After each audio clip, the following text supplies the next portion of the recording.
আসসালামু আলাইকুম। স্বাগত জানাচ্ছি বাংলাদেশ বিষয়াবলীর ১৯০৫ থেকে ১৯৪৭ তৃতীয় পর্বের ক্লাসের বঙ্গভঙ্গ রদ এবং তার পরবর্তী সময়ে যে হিন্দু এবং মুসলিমদের যে আ এক হওয়ার যে লক্ষ্ণৌ চুক্তি ১৯১৬ সালে, সেই বিষয় নিয়ে কথা বলব। বঙ্গভঙ্গ রদের একটু ব্যাকগ্রাউন্ড আছে এবং আ মুসলিম লীগের যে ভূমিকা, অবস্থান কি ছিল সেটা নিয়ে কথা বলব এবং আ লক্ষ্ণৌ চুক্তিতে মুসলমানদের এবং হিন্দুদের কি ঘটনা ছিল সেই বিষয়টা নিয়ে ছোট একটা ভিডিও বানাবো। আ ধারাবাহিক পর্বে ৩য় পর্বের ক্লাসে আছি।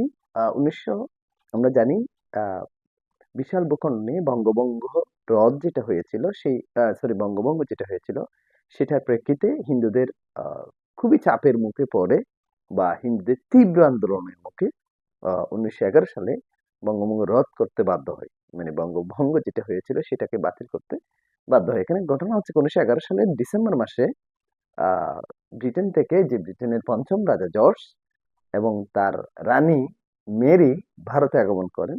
এই ভারতে আগমন যখন করেন তাদের জন্য ব্রিটিশ সরকার আ ব্রিটিশ সরকারের অধীনস্থ ইন্ডিয়ান সাবকন্টিনেন্টে ভারতীয় উপমহাদেশে অ্যা আ ভারতীয়রা তাদের জন্য একটা রাজকীয় সংবর্ধনা আয়োজন করে এবং এই রাজকীয় সংবর্ধনা আ এত বেশি মানুষ জড়ো হয়েছিল এবং তাদের সংবর্ধনাটা এত সুন্দর ছিল, জমকালো অনুষ্ঠানটা কালচারাল প্রোগ্রাম ছিল যেটা দেখে রাজা পঞ্চম জর্জ এবং রানী মেরি অনেকটা হিন্দুদের প্রতি সন্তুষ্ট হয়ে বঙ্গভঙ্গ যেটা ছিল মুসলমানদের আ দাবি আদায়ের পক্ষে এবং হিন্দুদের বৈরী মনোভাবের পক্ষে বা হিন্দুদের হিন্দুদের তীব্র বিরোধিতার যে বঙ্গভঙ্গ, এই ২ টার প্রেক্ষাপটকে কেন্দ্র করে আ রাজা পঞ্চম জর্জ এবং রানী মেরির এই সংবর্ধনা তাদের এত বেশি পছন্দ হয়েছিল, তারা আবেগে আ এত বেশি উৎকণ্ঠ হয়ে ১৯১১ সালের ডিসেম্বর মাসে তীব্র আন্দোলনের মুখে হিন্দুদের তীব্র আন্দোলনের মুখে বঙ্গভঙ্গ টা বাতিল করে দেয় বা রদ ঘোষণা করে দেয়।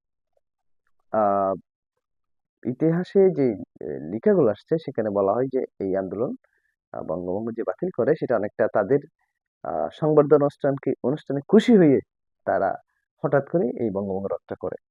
তো এটাতে সবচেয়ে বেশি ক্ষুব্ধ হয়েছিল ১৯০৬ সালে যে মুসলিম লীগ বা নবাব সলিমুল্লাহ খান নবাব সলিমুল্লাহর যে মুসলিম লীগ গঠিত হয়েছিল, অ নিখিল ভারত মুসলিম লীগ। সেই নিখিল ভারত মুসলিম লীগে সবচেয়ে বেশি ক্ষুব্ধ হয়েছিল বা তারা বেশি মুসলিম যারা একটু ইলিট মুসলিম যারা ছিল তারা এটাতে একটু অসন্তুষ্ট হয়েছিল এবং একটু না, তীব্র অ অসন্তোষ প্রকাশ করেছিল এবং সর্বশেষ বঙ্গভঙ্গ রদ হয়ে যায়, বাতিল হয়ে যায়। কিন্তু ১৯১২ সালে যখন বা ১১ শেষের দিকে ১২ সালে যখন লর্ড হার্ডিঞ্জ যখন ভারতীয় উপমহাদেশে তথা আ ঢাকাতে আগমন করেন, তখন এখানকার যে মুসলিম সমাজ, বিশেষ করে নবাব সলিমুল্লাহ খানের নেতৃত্বে মুসলিম মধ্যবিত্ত সমাজ আ লর্ড হার্ডিঞ্জের কাছে একটা প্রস্তাব পেশ করেন যে ঢাকা কেন্দ্রিক একটা বিদ্যাপীঠ প্রতিষ্ঠা করার জন্য এবং বিশেষ করে ঢাকা বিশ্ববিদ্যালয় প্রতিষ্ঠা করার জন্য।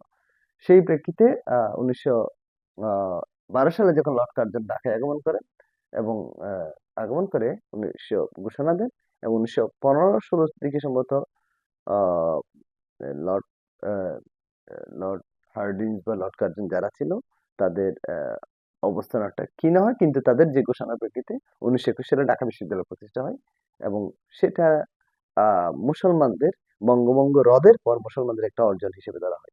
লক্ষ্ণৌ চুক্তিতে এবার দেখা গেল ১৯১৬ সাল যখন আসলো, তখন মুসলিম লীগ নেতা মোহাম্মদ আলী জিন্নাহ এবং আ আ বাংলার অসাম্প্রদায়িক নেতা ফজলুল হকের নেতৃত্বে অ্যা মুসলিম লীগ ভার্সাস কংগ্রেসের মধ্যে একটা চুক্তি স্বাক্ষরিত হয়, যেটাকে লক্ষ্ণৌ চুক্তি বলা হয়। এটা ১৯১৬ সালে হয়।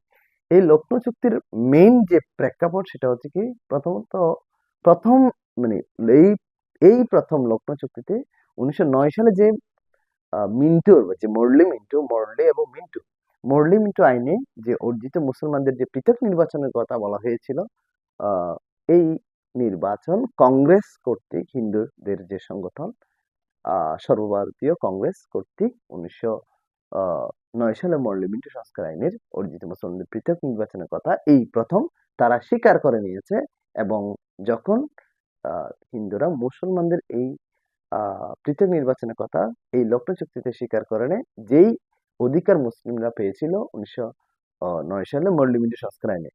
তো এই চুক্তি ভারতের হিন্দু মুসলিম সম্প্রদায়ের মধ্যে একটা উজ্জ্বল সম্প্রীতির একটা উজ্জ্বল দৃষ্টান্ত লখনৌ চুক্তি। এবং আহ 1905 থেকে 1911-তে যে মুসলমানদের যে একটা তীব্র বৈরিতা মনোভাব সৃষ্টি হলো, সেটা অনেকটা জোড়া আর আহ, লাগানোর একটা সুযোগ তৈরি হলো লখনৌ চুক্তিতে, এবং তারা অনেকটা ঐকমত্যতে আসে। আশা করি এই জায়গাটা 1911 থেকে 1916, 1905 থেকে 1916 এই যে এই ঘটনার প্রেক্ষাপটে বোঝা গেছে। তাহলে ইনশাল্লাহ পরের ভিডিওতে আমরা কথা বলবো অসহযোগ আন্দোলন 1921, 20, 23 সালে অসহযোগ আন্দোলন এবং এর পরের স্টেপগুলো নিয়ে আমরা কথা বলবো। সবাই ভালো থাকবেন ইনশাল্লাহ। পরের ভিডিওতে সবাই আপনারা অবশ্যই আমার এই ধারাবাহিক ভিডিওগুলো দেখবেন। তাহলে হচ্ছে কি ওয়ান বাই ওয়ান যদি আপনি দেখেন, তাহলে বুঝতে পারেন যে 1905 সালে কোন ঘটনার পর কোন ঘটনা, কিসের পর কি ঘটতেছে। আশা করি লাইক, কমেন্ট, সাবস্ক্রাইব করবেন পরের ভিডিও পাওয়ার জন্য। সবাই ভালো থাকবেন, সুস্থ থাকবেন। ধারাবাহিক পর্বের চতুর্থ পর্বের জন্য সবাইকে স্বাগত জানিয়ে আজকের মতো এখানে বিদায় নিচ্ছি। ধন্যবাদ। আল্লাহ হাফেজ। আসসালামু আলাইকুম।